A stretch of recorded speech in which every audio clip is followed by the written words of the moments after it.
ಓ ಓ ಸೆಂಟ್ರಲ್ಲಿ ಹೊಡೆದಾಕಿ ದಾರಿ ಮಾಡವ್ರೆ ಅಲ್ಲ ಟೋಟೋ. ರೋಡಲ್ಲಿ ಮಣ್ಣು ಬಿದ್ದುಬಿಡೈತೆ. ನಾವು ಇವಾಗ ದೇವಸ್ಥಾನಕ್ಕೆ ಎಂಟ್ರಿ ಆಗ್ತಾ ಇದ್ದೀವಿ. ಅಪ್ಪ ವಾವ್ ಅಲ್ಲಿ ನೋಡಮ್ಮ ವ್ಯೂ ಹೆಂಗಿದೆ. ಅಲ್ಲಿ ನೋಡಲ್ಲಿ ಕೆರೆ ಸಮೇತ. ಅಬ್ಬ ಅರೆ ಏನು ಬಿಸಿಲು ಜಾಸ್ತಿ ಐತಮ್ಮ ಇಲ್ಲಿ.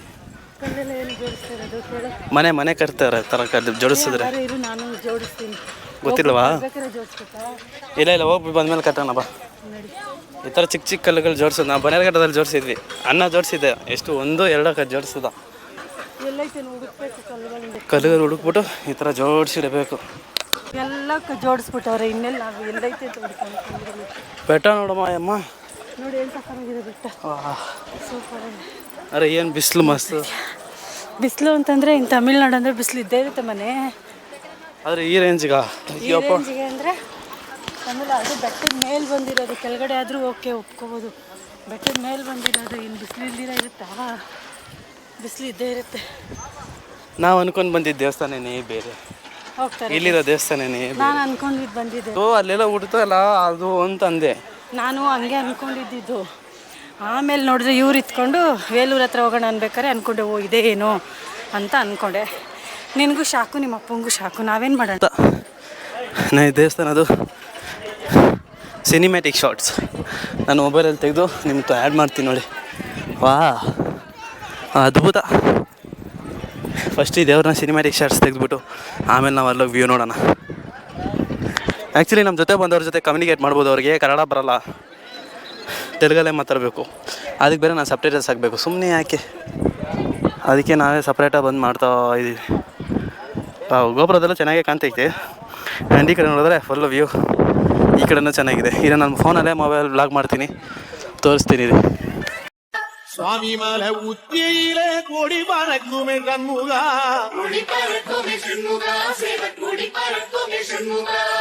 ஆடி வரும் காவடிக்கு அது சொல்லி கொடுக்குமே கண்முகா,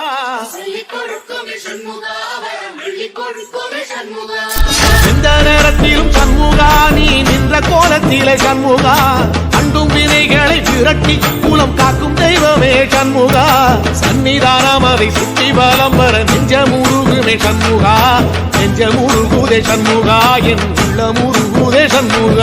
ಬಂದರೆ ಈ ಥರ ಬರ್ತೀವಿ ಅಂದರೆ ಬೆಳಗ್ಗೆ ಬರ್ಬೋದಿತ್ತು. ಹಂಗೆ ಇಷ್ಟು ದೂರ ಬಂದ್ಬಿಟ್ಟು ಇದೆ ಆಪೋಸಿಟಲ್ಲಿ ಇವಾಗ ನಾನು ತೋರಿಸ್ತೀನಿ ನೋಡಿ. ಅದ್ಭುತ. ನಮಗೆ ಫೀಲ್ ಆಗಲ್ಲ. ಆ ತನ್ನ ಗಾಳಿ ಬೀಸ್ತಾ ಇರೋದಕ್ಕೂ ಈ ಬಿಸಿಲಿಗೂ ಯಪ್ಪ ಅದ್ಭುತ ಫೀಲಿಂಗ್. ಆ್ಯಂಡ್ ಅದ್ರ ಜೊತೆ ಇದು ನೋಡ್ತಿದ್ರೆ ಸಖತ್ತು. ಅದು ಏನು ಬಿಸಿಲು ಸ್ವಲ್ಪ ಬೇಜಾನ್ ಜಾಸ್ತಿ ಐತೆ, ಸ್ವಲ್ಪ ಅಲ್ಲ ತುಂಬಾ ಜಾಸ್ತಿ ಐತೆ. ಏನು ಮಾಡೋಕ್ಕಾಯ್ತದೆ ಹೇಳಿ. ಅಂದರೆ ಸಿಕ್ಕಿರೋದೇ ಪ್ರಸಾದ ಅಂದ್ಕೊಂಡು ತಿಂದ್ಬಿಡ್ಬೇಕನ್ನೋ ಥರ ಇದೇ ನಮಗೆ ಅದೃಷ್ಟ ಅಂದ್ಕೊಂಡು ನೋಡಿ. ಅನ್ಎಕ್ಸ್ಪೆಕ್ಟೆಡ್ ಇವತ್ತು ಹೋಗ್ಬೇಕನ್ನೋ ಒಂದು ಪ್ಲ್ಯಾನ್ ಇಲ್ಲ, ಏನಿಲ್ಲ, ಬಟ್ ಚೆನ್ನಾಗಿತ್ತು. ಪಾವು. ಆ್ಯಂಡ್ ಆ ಕೈಯಲ್ಲಿ ನೋಡಿ ಎಷ್ಟು ಚೆನ್ನಾಗಿ ಕೆಲಸ ಮಾಡಿದ್ದಾರೆ. ಆ ಥರ ಮಾಡೋದು ಸಖತ್ ಕಷ್ಟ. ಆ್ಯಂಡ್ ಇದ್ರ ಜೊತೆಗೆ ಇದು ಯಾರು ಕನ್ಸ್ಟ್ರಕ್ಟ್ ಮಾಡೋದು ಗೊತ್ತಿಲ್ಲ, ಚೆನ್ನಾಗಿ ಮಾಡಿದ್ದಾರೆ. ಒಂಥರ ನೋಡೋದಕ್ಕೆ ಸ್ಯಾಟಿಸ್ಫ್ಯಾಕ್ಷನ್ ಥರ ಐತೆ ದೇವರು. ಎಲ್ಲ ಪಕ್ಕ. ಇನ್ನು ಬ್ಯಾಕ್ ಸೈಡ್ ನೋಡೋಣ ಬನ್ನಿ.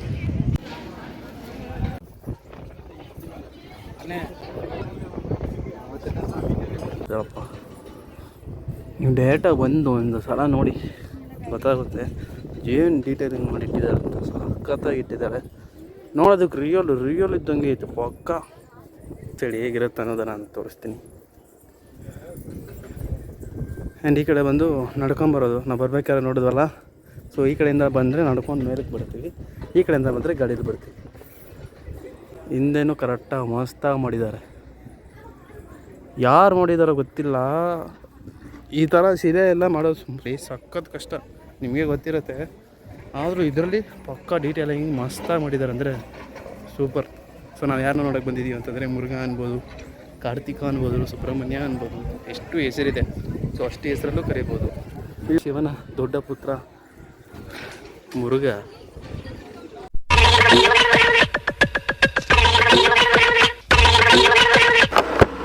ಈ ಚೆನ್ನಾಗಿರೋ ಜಾಗದಿಂದ ಇವಾಗ ನಾವು ಹೊರಟಿದ್ದೀವಿ. ಅದ್ಭುತವಾಗಿತ್ತು ಜಾಗ ಮಾತ್ರ, ಆದರೆ ಏನು ಬಿಸಿಲು ಸಖತ್ತು ಪಾ. ಸೊ ನಾವು ಲೊಕೇಶನ್ ಹಾಕ್ಕೊಂಡಿದ್ದೀವಿ. ಇಲ್ಲಿಂದ ನಮ್ಮ ಮನೆಗೆ ಎಷ್ಟು ಕಿಲೋಮೀಟರ್ ಇದೆ ಅಂತಂದರೆ 48 ಕಿಲೋಮೀಟ್ರ್ ಎಕ್ಸಾಕ್ಟು. 4:19 ಶಾರ್ಪಾಗಿ ಏನ್ಮ ಗಾಡಿ ಆಫ್ ಮಾಡಬೇಕಾ ಹಂಗನ್ನು.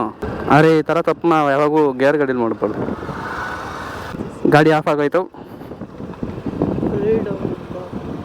ಅರೆ ಇಲ್ಲೆಲ್ಲ ಹುಷಾರಾಗಿ ಹೋಗ್ಬೇಕಮ್ಮ. ಒಂದ್ಸಲ ನಾನು ಬಿದ್ದುಬಿಟ್ಟಿದ್ನಲ್ಲ ಈ ಥರನೇ.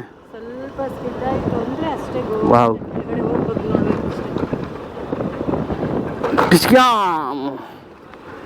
ಕೊಲ್ಲಿ ಇಲ್ಸಲ್ಲ ಹೋಗ್ಬೇಕು. ಈ ಥರ ಮಸ್ತಾಗಿರುತ್ತೆ. ಗಾಡಿ ಆನಲ್ಲಿ ಇಟ್ಕೊಂಡು ಈ ಥರ ತಿರುಗಿಸ್ಬೇಕು. ಬೇಡ, ನಾವು ಸ್ವಲ್ಪ ನಿಧಾನಕ್ಕೆ ಹೋಗೋಣ. ಈ ಕಡೆ ಮಾತ್ರ ಹಂಸ ಹಾಕಿದ್ರೆ ನೋಡ್ದಮ್ಮ. ಯಾಕೆ ಹಾಕಿರೋದಾರೆ ಅಂದರೆ ಸ್ಲೋ ಮಾಡ್ಕೊಳ್ಳಿ, ಅದಕ್ಕೆ ಸ್ಲೋ ಆಗಲಿ ಅಂತ ಅಷ್ಟು ಬೇಗ ಮುಗ್ದೈತಾ? ಹೋಗ್ಬೇಕಾದ್ರೆ ಎಷ್ಟು ದೂರ ಕಾಣ್ತಲ್ಲ. ಹಾಂ ಹೋಗ್ಬೇಕು.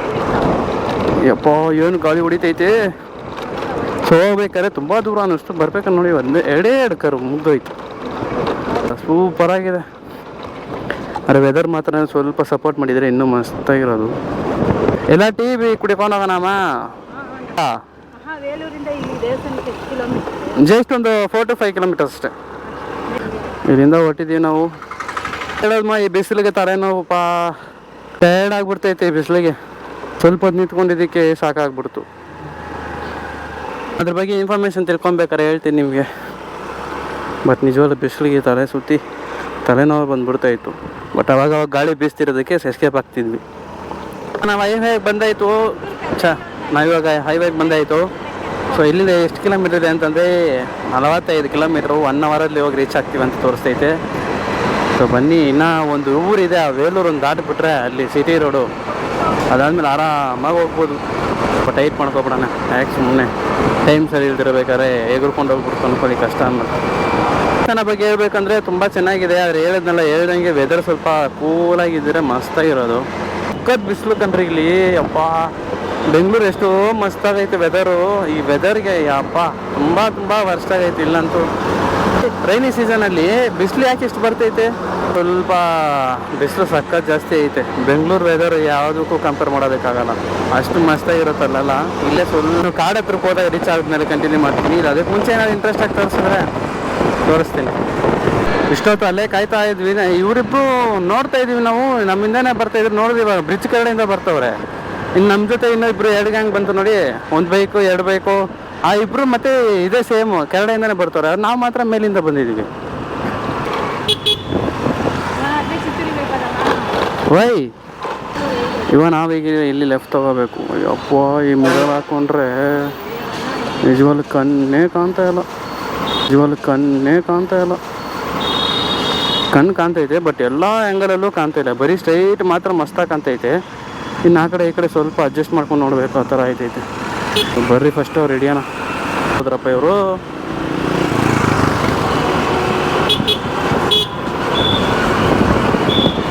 ಹಿಂದೆ ಬರ್ತಿದ್ದಾರೆ ನೋಡ್ಕೊಮ್ಮ. ಸೊ ನಾವು ಇನ್ನೂ ವೇಲೂರಲ್ಲೇ ಇದ್ದೀವಿ. ಇಲ್ಲಿಂದ ಸ್ವಲ್ಪ ದಾಟ್ಕೊಂಡು ಹೋಗ್ಬಿಟ್ರೆ ಆಮೇಲೆ ಆರಾಮಾಗಿ ಹೋಗ್ಬಿಡ್ಬೋದು. ಇಲ್ಲೇ ಸ್ವಲ್ಪ ಟ್ರಾಫಿಕ್ ಜಾಸ್ತಿ, ಸಖತ್ ಜಾಸ್ತಿ. ಸ್ವಲ್ಪ ಅಲ್ಲ, ಸಖತ್ ಜಾಸ್ತಿ. ಸೊ ಅದನ್ನ ಸ್ವಲ್ಪ ಮ್ಯಾನೇಜ್ ಮಾಡ್ಕೊಂಡು ಹೋಗ್ಬಿಟ್ರೆ ವಾ. ಸೊ ಆ್ಯಕ್ಚುಲಿ ಇಲ್ಲಿ ವಿಂಡ್ ಬ್ಲಾಸ್ಟ್ ಬೇರೆ ಜಾಸ್ತಿ ಹೊಡೆಯುತ್ತಾ, ಅದಕ್ಕೆ ವೈಸರ್ ಕ್ಲೋಸ್ ಮಾಡಿದ್ದೀನಿ. ಬೆವರ್ತಾ ಇದ್ದೀನಿ. ಈ ಬ್ರಿಡ್ಜನ್ನು ದಾಟ್ಕೊಳ್ಳಿ. ಆಮೇಲೆ ಈ ಬ್ರಿಡ್ಜಲ್ಲಿ ನೀರು ಇರಬೇಕು. ಒಳ್ಳೆ ಏನಿದು ರೋಡ್ ಥರ ಮಾಡಿಟ್ಟವ್ರೆ. ಬ್ರಿಡ್ಜ್ ತಾನೇ ಇದು. ರೋಡ್ ಇದ್ರೆ ಇಲ್ಲೇ ಕೆಳಗಡೆನೇ ರೋಡ್ ಮಾಡ್ಬೋದಿತ್ತಲ್ಲ. ಮಳೆ ಕಾಲದಲ್ಲಿ ಮಳೆ ತುಂಬೋದು, ನೀರು ತುಂಬೋದು ಅನಿಸುತ್ತೆ. ಆದರೆ ಇವಾಗ ಬೇಸಿಗೆ ಕಾಲ ಇರೋ ಕಾರಣದಿಂದಾಗಿ ತಮಿಳ್ನಾಡಲ್ಲಿ ಬೇಸಿಗೆ ಕಾಲ, ಇದು ಮಳೆಗಾಲ. ಬಟ್ ತಮಿಳ್ನಾಡಲ್ಲಿ ಮಾತ್ರ ಬೇಸಿಗೆಗಾಲ. ಹೋಗಪ್ಪ. ಬರ್ತಾವ್ರೆ ಹಿಂದೆ ಬರ್ತಾವ್ರೆ. ಇಲ್ಲಿಂದ ವ್ಯೂ ಚೆನ್ನಾಗೇ ಐತೆ. ಆದರೆ ಏನು ಬಿಸಿಲು ಹೇಳ್ದಂಗೆ ಸೇಮ್. ಇವಾಗ ಒಂದು ನಾವು ಶಾರ್ಟಾಗಿ ಟೀ ಬ್ರೇಕ್ ತೊಗೊಳ್ಳೋಣ. ಯಾಕಂದ್ರೆ ನಂಗೆ ತಲೆನೋವು ಜಾಸ್ತಿ ಆಗ್ತೈತೆ. ಸೊ ಒಂದು ಟೀ ಕುಡಿದ್ರೆ ಕರೆಕ್ಟಾಗಿರುತ್ತೆ. ಸೊ ಅದರಿಂದ ಫಸ್ಟ್ ಟೀ ಕುಡಿಯೋಣ, ನಂಗೆ ತಲೆ ನೋತೈತೆ. ಅರೆ ಈ ಜಾಗದಿಂದ ನಾವು ಹೊರಟಿದ್ದೀವಿ. ಇವಾಗ ನಾವು ಎಲ್ಲಿದ್ದೀವಿ ಅಂತಂದರೆ ಕಾಟ್ಪಡಿ ಜಂಕ್ಷನ್. ಸೊ ಇಲ್ಲಿಂದ ನಮ್ಮ ಲೊಕೇಶನ್ಗೆ 36 ಕಿಲೋಮೀಟ್ರ್ ಇದೆ. ಸೊ ನಾವೊಂದು ಶಾರ್ಟ್ ಬ್ರೇಕ್ ತೊಗೊಂಡಿರೋದ್ರಿಂದ 4:40 ಹೋಯ್ತೀವಿ ಅಂತ ತೋರಿಸ್ತೈತೆ. ಗೊತ್ತಾಗೋ ತರಬೇಕು ಅಂತ ಹೋಗಿದಾರ ನಮ್ಮಮ್ಮ. ಸೊ ಅಲ್ಲಿ ನೋಡಿ ಹೂವು ತಗೊಂಬರಕ್ಕೆ ಹೋಗಿದ್ದಾರೆ. ಇಲ್ಲಿ ನೋಡಿ ಎತ್ಕೊಂಡು ಹೋಗ್ಬಿಡೋಣ. ಮಲ್ಲಿಗೆ ಮಗು ಫುಲ್ಲು ಒಂದು ಚೀಲ ಐತೆ. ಗಾಡಿ ಎದ್ದಿದ ತಕ್ಷಣ ಮತ್ತೆ ಟೈರ್ಡ್ ಆಗ್ತೈತೆ. ಅದಕ್ಕೆ ಹೇಳಿ ಫುಲ್ಲು ಬಿಸಿಲಲ್ಲ, ಅದಕ್ಕೆ ಟೈರ್ಡ್ ಆಗ್ತೈತೆ. ಈ ಹೆಲ್ಮೆಟ್ ಬೇರೆ ಫುಲ್ಲು ದಪ್ಪ ಇದೆಯಾ, ಮತ್ತು ಬೆವರ್ತೈತೆ ಜಾಸ್ತಿ. ಅರೆ ಬ್ರಿಡ್ಜು ನೀವು ಚೆನ್ನೈಯಲ್ಲಿ ನೋಡಿರ್ತೀರ, ಚೆನ್ನೈಗೆ ಯಾರು ಹೋಗಿದ್ರೆ ಈ ಥರ ಬ್ರಿಡ್ಜ್ ನೋಡಿರ್ತೀರ. ಅರೆ ಏನಪ್ಪ ವೆದರ್ ಇಷ್ಟು ಹೆಂಗೆ ಇದೆ ಅಪ್ಪ, ಹೆಂಗೋ ಇರ್ತೀರ ಇಲ್ಲೆಲ್ಲ. 80 ರೂಪಾಯಿ ಅಂತೆ ಕಣೋ. ಮಲ್ಲಿಗೆ ಹೂವು ಮಳ್ಳೆ ಹೂವು ಸೇರು 120 ರೂಪಾಯಿ ಅಂತೆ. ತಗೊಳತ್ತಾನೆ ಹೋಗಿದ್ದಾರೆ, ವೆಯ್ಟ್ ಮಾಡ್ತಾವ್ರ ಎಲ್ಲೋ ಗೊತ್ತಿಲ್ಲ. ಹಾಂ ಫುಲ್ ಸಮಾಧಾನ ಆಯ್ತು ಈಗ, ಸಖತ್ತಿತ್ತು. ಇನ್ನೊಂದು ಕುಡಿಯೋಣ ಅನ್ಕೊಂಡೆ, ಬೈತೀರಾ? ಕುಡಿಬೇಕಾಗಿತ್ತು. ನೀವು ಬೈತೀರ ಅಂತ ಸುಮ್ಮನೆ ಆಗ್ಬಿಟ್ಟೆ. ಈ ಜಾಗ ಸ್ವಲ್ಪ ದಾಟ್ಬಿಟ್ರೆ ಆಮೇಲೆ ಆರಾಮಾಗಿ ಹೋಗ್ಬೋದು. ಚಿತ್ತೂರಿಗೆ ಇನ್ನು ಇಲ್ಲಿಂದ 29 ಕಿಲೋಮೀಟ್ರು, ನಮ್ಮ ಮನೆಗೆ 35 ಕಿಲೋಮೀಟ್ರು. ಇಲ್ಲಿರ್ಬೇಕಾದ್ರೆ ವೈಸರ್ ಹಾಕೋಬೇಕಿಲ್ಲ ಅಂತಂದರೆ ಸರಿಯಾಗಿ ಕೇಳಿಸೋದಿಲ್ಲ. ಸೊ ಅದರಿಂದ ನಮ್ಮ ಲೊಕೇಶನ್ಗೆ ಇನ್ನೂ 35 ಕಿಲೋಮೀಟ್ರ್ ಇದೆ. ನಡೀರಿ, ಅವರು ಮುಂದೆ ಹೋಗ್ಬಿಟ್ಟಿದ್ದಾರೆ, ನಾವೇ ಲಾಸ್ಟಲ್ಲಿ ಹೋಗ್ತಾ ಇರೋದು. ಈಗ ಅವ್ರು ನಡಿಬೇಕು ಫಸ್ಟ್. ಈಗ ಹ್ಯಾವ್ ಟು ಸಿ ಟುಡೇ. ನೋಡೋಣ ಬರ್ರಿ, ಇನ್ನು ಮುಂದೆ ಸ್ವಲ್ಪ ಎಂಜಾಯ್ ಮಾಡೋಣ. ಯಾಕಂದರೆ ಇಷ್ಟು ದಿನ ಸ್ವಲ್ಪ ಮೂದೇವಿ ಥರ ಇದ್ದೆ, ಯಾಕಂದರೆ ನಾನು ಒಪ್ಕೊಂತೀನಿ, ನಂಗೆ ಸೆಟ್ ಆಗ್ತಿಲ್ಲ ಊರು ಸ್ವಲ್ಪ ಲೈಟಾಗಿ. ಓ ಮೆರವಣಿಗೆ ನಡೆದಿದೆ, ಯಾರೋ ತೀರ್ಕೊಬಿಟ್ಟವ್ರೆ ಪಾಪ. ಈ ಥರ ರೋಡಲ್ಲಿ ಯಾಕೆ ಹೂವು ಹಾಕ್ತಾರಂತ ನಿಮ್ಗೆ ಏನಾದ್ರು ಗೊತ್ತಿದ್ರೆ ಹೇಳಿ. ನಂಗೆ ನಿಜವಲ್ಲ ಇದುವರೆಗೂ ಗೊತ್ತಿಲ್ಲ ಯಾಕೆ ಹೂವು ಹಾಕ್ತಾರಂತ. ಯಾರೋ ತೀರ್ಕೊಬಿಟ್ಟವ್ರೆ. ಇದೆಲ್ಲ ನೋಡಿದ್ರೆ ಮೈಂಡ್ ಎಲ್ಲೆಲ್ಲೋ ಹೋಗ್ಬಿಡುತ್ತೆ ನನಗೆ. I don't know why. Oh just miss ಅಲ್ಲುಡ್ಮ ಅಂಟಿಸ್ಬಿಟ್ಟ, ಪಟಾಕಿ ಅನ್ಸೇಬಿಟ್ಟ. ಇವತ್ತಿಂದ ಫುಲ್ಲು ಜಾಲಿ ಜಾಲಿ ಮಾಡೋಣ ಇರಿ. ಏನಿಲ್ಲ ಕನ್ಸ್ಟ್ರಕ್ಷನು,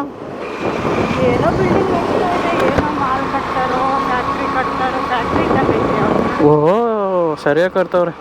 ಸೊ ನಮ್ಮ ಲೊಕೇಶನ್ಗೆ ಇನ್ನೂ ಎಷ್ಟು ದೂರ ಇದೆ ಅಂತಂದರೆ 30 ಕಿಲೋಮೀಟ್ರ್ ಇದೆ. ಇನ್ನು 40 ನಿಮಿಷದಲ್ಲಿ ರೀಚ್ ಆಗ್ಬಿಡ್ತೀವಿ ಅಂತ ಹೇಳ್ತೈತೆ. ಇವಾಗ 1000 ರೂಪಾಯಿ 4 ಗಂಟೆ ಆಗ್ತೈತೆ. 4 ಗಂಟೆ 40 ನಿಮಿಷದಲ್ಲಿ 30 ಕಿಲೋಮೀಟ್ರ್ ರೀಚ್ ಆಗ್ತೀವಿ. ಸೊ ನಾವಿವಾಗ ಆಲ್ಮೋಸ್ಟು ನಮ್ಮ ತಮಿಳ್ನಾಡು ಬಿಟ್ಟು ಹೋಯ್ತಿದ್ದೀವಿ. ಯಾಕಂದರೆ ಟೀ ಮಾತ್ರ ಮಸ್ತಾಗಿತ್ತು. ಅದಕ್ಕೆ ಮುಂಚೆ ಕುಡಿಯೋಣ ಅಂದ್ಕೊಂಡೆ, ಬಟ್ ತಮಿಳ್ನಾಡು ಇಲ್ಲಿಗೆ ಮುಗಿದೋಗುತ್ತೆ. ಇದೇ ನಮ್ಮ RTO ಚೆಕ್ ಪೋಸ್ಟ್. ನಮ್ಮ ಅನ್ಬಾರ್ದು, ಯಾಕಂದರೆ ನಮ್ದಲ್ಲ ಇವೆಲ್ಲ. ನಮ್ಮದೇ ಇರೋ ಇಡೀ ಇಂಡಿಯಾನೇ ನಮ್ಮದು. ಏನು ಸೌಂಡ್ ಇಲ್ಲಿ? ಓ ಏನು ದೇವಸ್ಥಾನ ಇದೆಯಾ ಇಲ್ಲಿ? ದೇವರ ಕೆತ್ತನೆ ನಡೀತೈತೆ, ಮಸ್ತಾಗೈತೆ. ಇರಿ ಪೊಲೀಸರು ಹಿಡೀರಿ, ನಾನು ಎಲ್ಲ ಹಿಡೀರಿ. ಪೊಲೀಸರು ಹಿಡಿತಾ ಇಲ್ಲ, ಸೆಟ್. ಸೊ ಇವಾಗ AP ಆಂಧ್ರ ಪ್ರದೇಶ್. ಈ ಬೆಟ್ಟಗಳೇ ಮಸ್ತಾಗೈತೆ, ತುಂಬ ಚೆನ್ನಾಗಿದೆ, ಸೂಪರ್. ಇಲ್ಲಿ ಟ್ರಾವೆಲಿಂಗ್ ಅನ್ನೋದೇ ಮಸ್ತಾಗಿರುತ್ತೆ. ಅದೇನು ಲೈಟಾಗಿ ಬೆನ್ನು ಹೋತೈತೆ ನನಗೆ. ಇದೆಲ್ಲ ಕಾಡು ಏರಿಯಾ. ನೈಟಲ್ಲಿ ಬಂದರೆ ಲೈಟ್ ಇರಲ್ಲ, ಎಂಥ ಮಣ್ಣು ಇರೋದಿಲ್ಲ. ನಮ್ಮ ಲೊಕೇಶನ್ಗೆ ಇನ್ನೂ 25 ಕಿಲೋಮೀಟ್ರ್ ಇದೆ. ಜಸ್ಟ್ 30 ಮಿನಿಟ್ಸಲ್ಲಿ ರೀಚ್ ಆಗ್ತೀವಿ ಅಂತ ತೋರಿಸ್ತೈತೆ ನಮ್ಮ ಗೂಗಲ್ ಮ್ಯಾಪ್. ಸೊ ಗೂಗಲ್ ಮ್ಯಾಪ್ಗೆ ಒಂದು ಒಳ್ಳೆ ಹೆಸರು ಇಡಬೇಕು, ಏನಿಡೋಣ ಅಂತ ಯೋಚನೆ ಮಾಡ್ತಾಯಿದ್ದೀನಿ. ಇದು ಅವಾಗಿಂದ ಬರ್ತಾನೇ ಐತೆ. ಸಾಗಾಸ್ ಇನ್ನು 3 ತುಂಬ ಯೂಸ್ಫುಲ್ ಆಗಿರುತ್ತೆ. ಆ್ಯಂಡ್ ನಮಗೆ ತುಂಬ ಪ್ರಾಬ್ಲಮ್ ಕೊಡೋ ಥರನೇ ಇರುತ್ತೆ ಫ್ಯೂಚರಲ್ಲಿ. ಸೊ ಅದಕ್ಕೆ ಒಂದು ಒಳ್ಳೆ ಹೆಸರು ಇಡಬೇಕು. ಆ್ಯಂಡ್ ಈ ರೋಡ್ ನೋಡ್ರಿ ಅಪ್ಪ, ಆ ಕಡೆ ಮರ ಈ ಕಡೆ ಮರ, ಸೆಂಟ್ರಲ್ ರೋಡು ಮಸ್ತಾಗಿದೆ, ಅದ್ಭುತ. ಸೊ ನೀವು ಯಾರು ರೀಚ್ ಮಾಡಬೇಕು ಅಂತಂದರೆ ಈ ದೇವಸ್ಥಾನಕ್ಕೆ ನಾನು ಡಿಸ್ಕ್ರಿಪ್ಷನ್ ಕೊಟ್ಟಿರ್ತೀನಿ, ಈ ದೇವಸ್ಥಾನದ ಲಿಂಕು ನೋಡಿ. ನಿಮ್ಮ ಮನೆಯಿಂದ ಎಷ್ಟು ದೂರ ಇರುತ್ತೋ ಚೆಕ್ ಮಾಡಿ ಒಂದ್ಸಲ ಬನ್ನಿ. ಅದು ಆದಷ್ಟು ಮಾರ್ನಿಂಗ್ ಮತ್ತು ಈವ್ನಿಂಗ್ ಬರೋದಕ್ಕೆ ಟ್ರೈ ಮಾಡಿ. ಯಾಕಂದರೆ ಇದಕ್ಕೊಂದು ಟೈಮಿಂಗ್ಸ್ ಇದೆ, ಆ ಟೈಮಿಂಗ್ಸ್ ನಾನು ನಿಮಗೆ ಹೇಳ್ತೀನಿ. ಅದರಲ್ಲೇ ಹೋದರೆ ಅಲ್ಲೊಂದು ದೇವಸ್ಥಾನ ಐತೆ, ಆ ದೇವಸ್ಥಾನನೇ ಟೈಮಿಂಗ್ಸು ಎಷ್ಟು ಗಂಟೆಯಿಂದ 9 ಗಂಟೆಯಿಂದ 1 ಗಂಟೆ ಮತ್ತು 4 ಗಂಟೆಗೆ ಓಪನ್ ಮಾಡ್ತಾರೆ. 4 ಗಂಟೆಯಿಂದ ಒಂದು 7 ಗಂಟೆಗೆ ಕ್ಲೋಸ್ ಮಾಡ್ಬೋದು. ಒಟ್ಟಿನಲ್ಲಿ ಕ್ಲೋಸಿಂಗ್ ಮಾತ್ರ ನಂಗೆ ಗೊತ್ತು, ಬೆಳಗ್ಗೆ 9 ಗಂಟೆಗೆ ಓಪನ್ ಮಾಡ್ಬೋದು, 1 ಗಂಟೆಗೆ ಕ್ಲೋಸ್ ಮಾಡ್ತಾರೆ, ಮತ್ತು 4 ಗಂಟೆಗೆ ಸಂಜೆ ಓಪನ್ನು. ಸೊ ಈ ಟೈಮಲ್ಲಿ ಹೋಗಿ, ಯಾಕಂದರೆ ಬಿಸಿಲು ಕಮ್ಮಿ ಇರುತ್ತೆ, ಆರಾಮಾಗಿ ಹೋಗಿ ದೇವಸ್ಥಾನ ನೋಡಿಕೊಂಡು ಫೋಟೋಸ್ ಎಲ್ಲ ಚೆನ್ನಾಗಿ ಹಿಡ್ಕೊಬರ್ಬೋದು. ಮಧ್ಯಾಹ್ನ ಟೈಮಲ್ಲಿ ಹೋದ್ವಿ, ಮಕ್ಕಳು ಕಪ್ಪಗೆ ಬರ್ತೈತೆ, ಇಲ್ಲ ದೇವ್ರ ಕಪ್ಪಗೆ ಬರ್ತಾವನೆ, ಹಂಗೆ ಆಯಿತು. ಬೆಳ್ಳಗಾಯ್ತೈತೆ ದೇವರು, ಇನ್ನು ನಾವು ಕಪ್ಪಗೆ ಆಯ್ತಾಯಿದ್ವಿ. ಸೊ ಅದರಿಂದ ಸ್ವಲ್ಪ ನೋಡ್ಕೊಳ್ಳಿ. ನಮ್ಮ ಅನ್ನನೇ ಮಿಸ್ ಮಾಡ್ಕೊತಾ ಇದ್ದೀವಿ. ನಮ್ಮ ಅನ್ನ ಬಂದಿದ್ದರೆ ಚೆನ್ನಾಗಿರೋದು, ಅನ್ನ ಬಂದಿಲ್ಲ. ಹೈವೇಗೆ ಒಂದು ರೀಚ್ ಆಗಿದ್ದೀವಿ. ಇವಾಗ ಕ್ಲೋಸ್ ಆಯಿತು ಇದೆಲ್ಲ. ಇನ್ನು ಹೈವೇಗೆ ಹೋದರೆ ಫುಲ್ಲು ಒಂದೇ ರೋಡು. ಇನ್ನು ನಾನು ಮುಂದೆ ಹೋಗ್ತಾ ಕಂಟಿನ್ಯೂ ಮಾಡ್ತೀನಿ. Just come to the travelling and full enjoy ಪಂಡಗೋ ಮಾಡಿ ಅಷ್ಟೇ, ಏನಿಲ್ಲ. ವಾವ್, ತಗೊಂತೀಯಾ? ಓ, ಎಷ್ಟು ಮಾವಿನಕಾಯಿ ಅಪ್ಪ.